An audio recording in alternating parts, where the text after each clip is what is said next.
현실과 동떨어진 기준이 비영리법인의 병의원 개설에 걸림돌이 되고 있어 논란이 일고 있습니다. 국민권익위원회는 해당 자치단체에 제도 개선 의견을 표명했습니다. 순창군이 전북에서 가장 많은 농촌 유학생을 모집하고 유학생 가족들이 지역에 적응할 수 있도록 관내에 주거시설도 조성할 방침입니다. 농촌진흥청은 전주대학교 연구진과 함께 객기름나물 새순세포 실험으로 염증 완화 효과를 입증했습니다. 새만금개발청이 올해 새만금 지역 4개 산업용지 분양을 조기에 마무리하고 산단을 추가로 확보할 계획입니다. 매립부터 개발까지 속도를 낼 수 있는 방안을 찾기로 했습니다.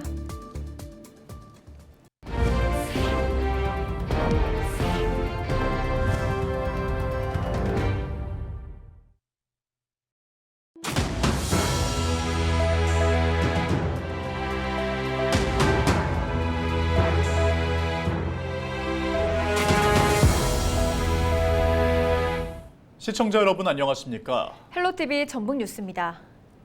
현실과 동떨어진 자치단체 기준 탓에 비영리 법인이 병의원을 개설하는 데 걸림돌이 된다는 사실 지난달 전해드렸죠. 국민권익위원회는 해당 자치단체의 제도 개선 의견을 표명했습니다. 정명기 기자의 보도입니다. 전북 도내의 한 소아청소년과 의원. 1시간 대기는 일상이라고 합니다. 1시간 반, 2시간. 아이고 엄청 기다려야 돼요. 소아청소년과 의원이 아예 없는 시군도 3곳에 달합니다. 이런 가운데 비영리법인이 소아청소년과 의원을 개원하기란 하늘의 별 따기만큼 어렵다는 하소연이 있습니다. 전북특별자치도의 의료법인 설립 운영 기준에 따르면 한 병상당 5천만 원씩 100병상 이상으로 50억 원 규모 이상 되어야 하는데 무리라는 겁니다. 실제 한 비영리법인이 소아청소년과 전문의 2명을 갖춘 병상 29개 규모의 의원을 개원하려고 했던 정읍의 한 건물인데요.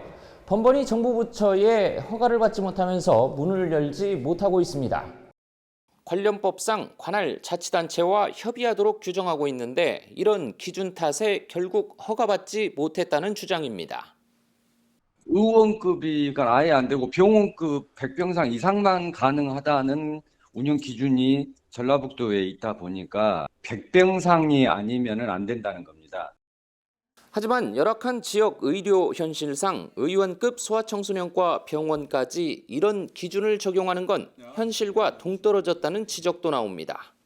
다른 타 지역의 비영리법인에서 어떤 의료기관을 설립을 하는데 30병상 이하로도 운영하는 경우가 있기 때문에 정읍도 기준을 낮춰서 국민권익위원회는 최근 전북도지사에게 관련 기준을 개정하는 방안을 검토할 것을 주문하는 제도 개선 의견을 표명했습니다.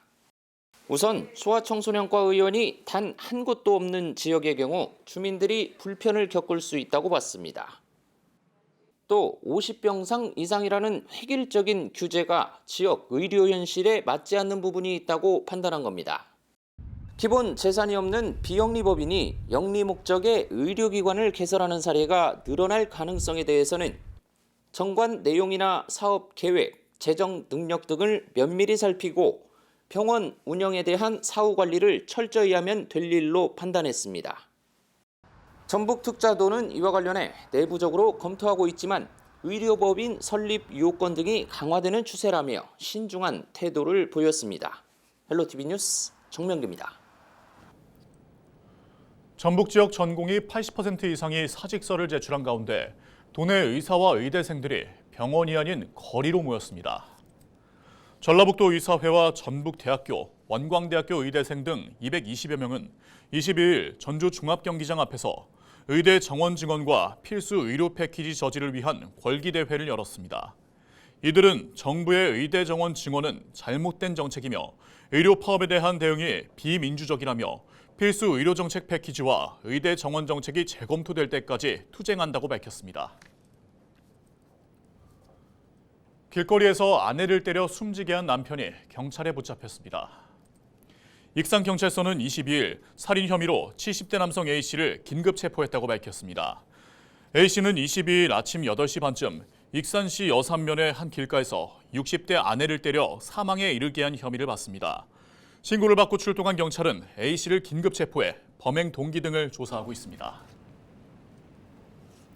논문 조작 혐의로 조사를 받던 전북도 내 한 국립대 교수가 숨진 채 발견됐습니다. 부안경찰서 등에 따르면 지난 21일 저녁 6시 20분쯤 도내 한 국립대 교수 A씨가 부안의 한 해수욕장 인근에서 숨진 채 발견됐습니다.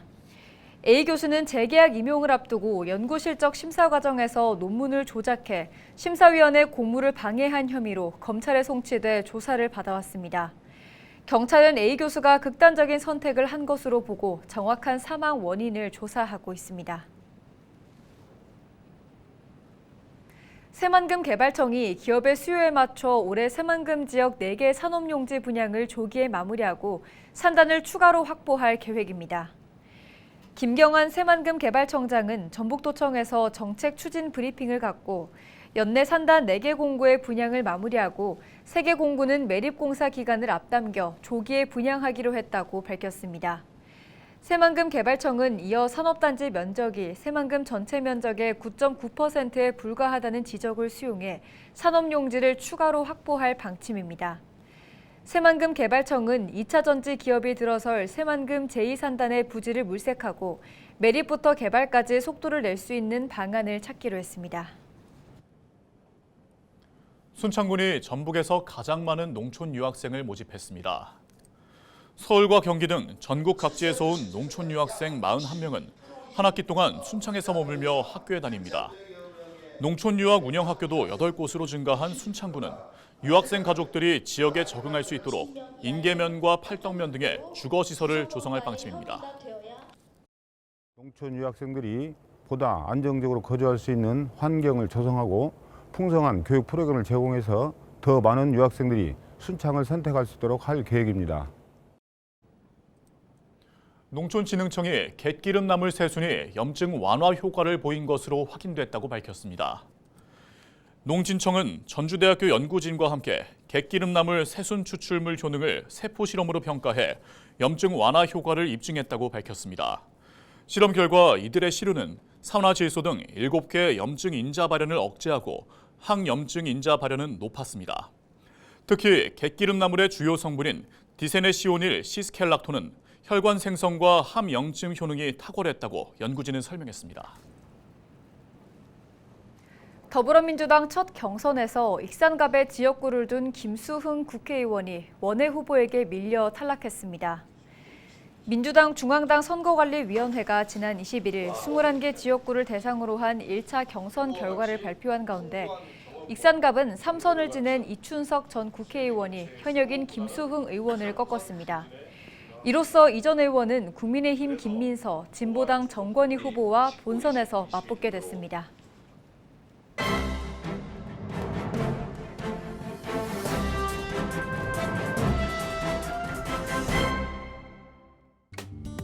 신문브리핑 전북일보 기사입니다.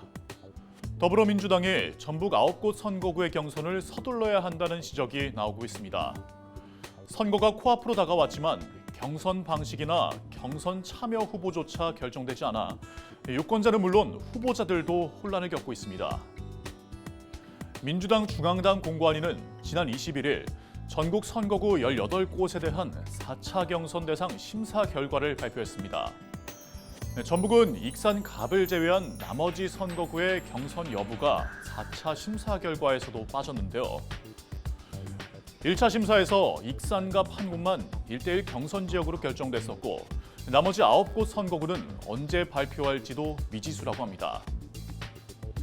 민주당은 선거구 획정 문제가 걸려 있어 경선 후보 결정이 늦어진다고 밝혔지만 전주 갑병과 익산을 또 군산시 선거구는 선거구 획정과는 상관없는 지역으로 민주당의 해명이 궁색하다는 지적이 나오고 있습니다. 반면에 국민의힘은 이미 전북 6곳 선거구의 후보를 단수 추천해 본격 선거운동을 벌이고 있는데요. 이를 두고 일부 전북 유권자들은 민주당의 오만함을 비판하고 있습니다. 지금까지 신문브리핑이었습니다.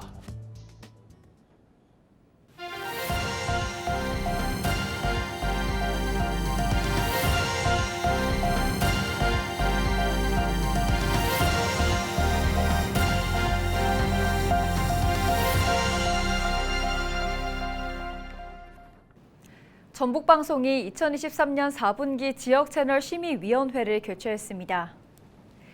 이번 회의에는 김성희 위원장을 비롯한 각계 전문가 등 심의위원들이 참석해 LG 헬로비전 전북방송에서 기획 보도되고 있는 총선 관련 보도에 대한 모니터 후 개선안 등 의견을 제시했습니다. 심의위원들은 오는 4월 치러지는 국회의원 총선거를 앞두고 후보자들의 공약을 비교 검증할 수 있는 기획 보도를 마련해 줄 것을 요청했습니다. 위원들은 또 경선이 사실상 본선과 같은 선거구의 경우 경선 후보자 토론회를 자체적으로 진행해 시청자들이 판단할 수 있도록 해야 한다고 주문했습니다. 전북대학교 산학협력단이 올해 상반기 개관 예정인 남원시 육아종합지원센터를 운영합니다. 남원시는 22일 전북대학교 산학협력단과 육아종합지원센터 운영 위수탁 협약을 맺었습니다. 조산동 일원의 지하 1층, 지상 3층 규모로 세워지는 남원시 육아종합지원센터는 통합 놀이체험실과 장난감 도서관 등을 갖추고 있습니다. 사회에 맞는 육아 문화와 환경을 구축하여 부모와 아이가 함께 행복한 맞춤형 육아 환경을 조성할 수 있도록 지원해 가겠습니다. 부안 지역 저소득 청년에게 월세를 최대 20만 원까지 지원하는 사업 신청이 오는 26일부터 시작됩니다. 지원 대상은 청약 통장을 가지고 있고 부모와 독립한 무주택 청년으로 보증금 5천만 원 이하, 월세 70만 원 이하의 주택에 거주해야 합니다. 월세 지원을 받고자 하는 청년은 주소지 관할 읍면사무소나 복지로 누리집에서 신청할 수 있습니다. 청년월세 한시 특별 지원 사업 대상자를 모집하고 있습니다. 많은 신청과 혜택 받으시기 바랍니다. 남원시는 아나운서 박혜연 씨와 개그맨 김범준 씨를 홍보대사로 위촉했습니다. 남원시는 시정조정위원회 심의를 거쳐 두 사람의 홍보대사 위촉을 확정하고 위촉패를 전달했습니다. 이들은 앞으로 3년 동안 남원의 관광과 문화, 축제를 널리 알리는 역할을 하게 됩니다. 사실 남원하면 전통적인 춘향이, 이몽룡 이런 것들 많이 떠올리실 텐데 전통뿐만이 아니라 새로운 미래 산업의 박차를 가하고 있는 남원시인 만큼 두 가지를 함께 알리는 홍보대사로 활동 열심히 하도록 하겠습니다. 우리 남원에 아름다운 곳들이 좀 많이 있지 않습니까? 그래서 관광 명소도 좀 많이 알리고 맛집 투어도 좀 하면서 주위 분들에게 공유도 많이 하고 피어나다 남원을 더욱더 알리는데 열심히 열정을 다하도록 하겠습니다. 새만금개발청이 홍보대사에 가수 현숙 씨를 위촉했습니다. 현숙 씨는 새만금개발청 홍보대사로서 앞으로 2년 동안 새만금을 알리기 위한 문화축제 등 다양한 활동에 참여하게 됩니다. 현숙 씨는 요즘 남자, 요즘 여자, 춤추는 탬버린 등을 통해 이름을 알렸으며 지난해에는 직접 작사한 지평선 새만금을 발표했습니다. 오는 24일 정월 대보름을 맞아 전북 곳곳에서 새해 풍년과 안녕을 기원하는 행사가 열립니다. 정원 대보름 전날 밤인 23일 저녁 고창 읍내 중앙당산 일대에는 제43회 고창 오거리 당산제가 열립니다. 당산제에서는 새해 소원종이 날기와 제기차기, 무료 떡 나눔 등이 진행됩니다. 정월 대보름 당일인 24일 임실군 필봉마을에서는 제43회 필봉 정월 대보름 굿 행사가 열립니다. 행사에선 가택의 안정을 기원하는 마당발비 굿 등 다양한 굿을 볼 수 있고 달집 태우기 등이 재현됩니다. 정읍시 아동보호 전문기관이 지난 21일 개관하고 본격적인 운영에 들어갔습니다. 이 아동보호 전문기관은 정읍을 비롯한 김제와 고창, 부안 등 전북 서남권 4개 시군 사례관리를 통합 운영관리하는 거점기관으로 아동학대 예방과 피해 아동 보호를 담당하게 됩니다. 정읍 북면에 들어선 아동보호 전문기관은 상담실과 치료실, 사무실 등을 갖추고 상담원과 심리치료사 등 17명이 근무합니다. 정읍시는 앞서 위탁 운영법인 공모를 통해 국제구호개발 비정부기구 굿네이버스를 선정했습니다. 이상으로 뉴스를 마칩니다. 저희는 언제나 지역민 여러분과 함께합니다. 시청해주신 여러분 고맙습니다.